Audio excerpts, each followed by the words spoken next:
It was evening. A lamp was burning in Sri Ramakrishna's room. The devotees and visitors were sitting at a distance. The master was introspective. Those in the room were also thinking of God and sat in silence. A few minutes afterwards, Narendra entered the room with a friend, whom he introduced to the master as an author. Sri Ramakrishna talked with him about the metaphysical significance of Radha and Krishna. The author said that Radha and Krishna were the Supreme Brahman. Vishnu, Shiva, Durga, and the other deities had sprung from them. Master: That is good.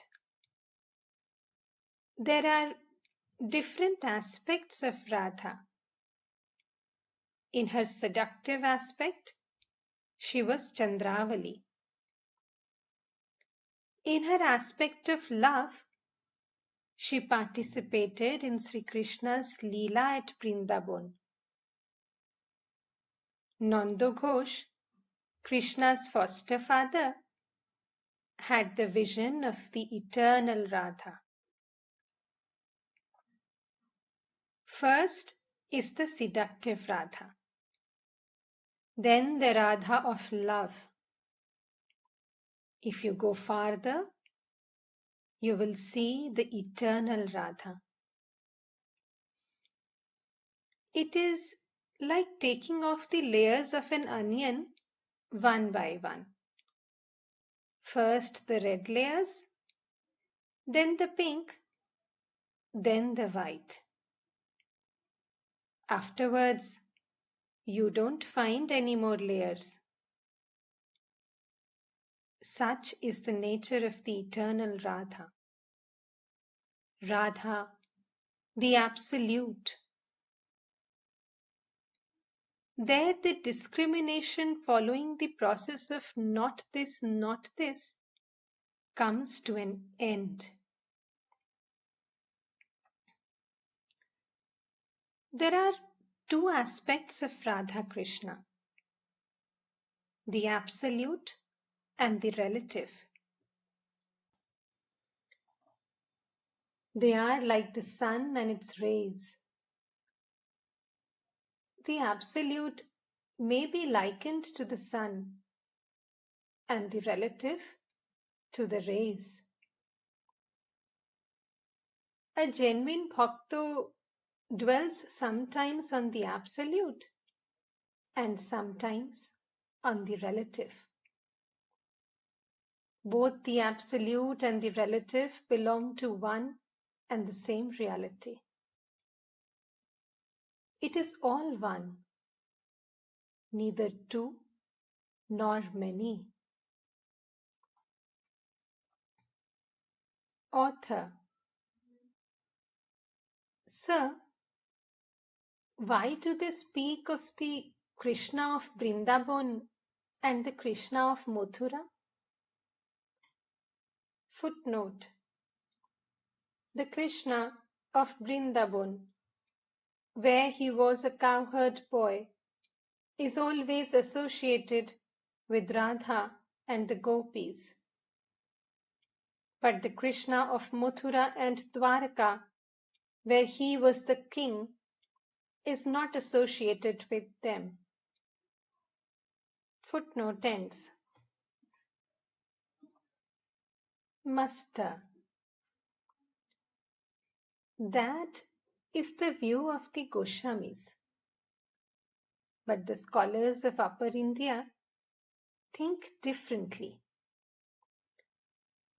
According to these scholars, there is only Krishna and no Radha. The Krishna of Dwarka is not associated with Radha. Author: Sir, Radha and Krishna are themselves the Supreme Brahman. Master: that is good. But you must remember that everything is possible for God. He is formless, and again, he assumes forms. He is the individual and he is the universe. He is Brahman and he is Shukti. There is no end to him, no limit. Nothing is impossible for him. No matter how high the kites and vultures soar, they can never strike against the ceiling of the sky. If you ask me what Brahman is like, all I can say is that it cannot be described in words. Even when one has realized Brahman, one cannot describe it. If someone asks you what ghee is like, your answer will be, ghee is like ghee. The only analogy for Brahman is Brahman. Nothing exists besides it.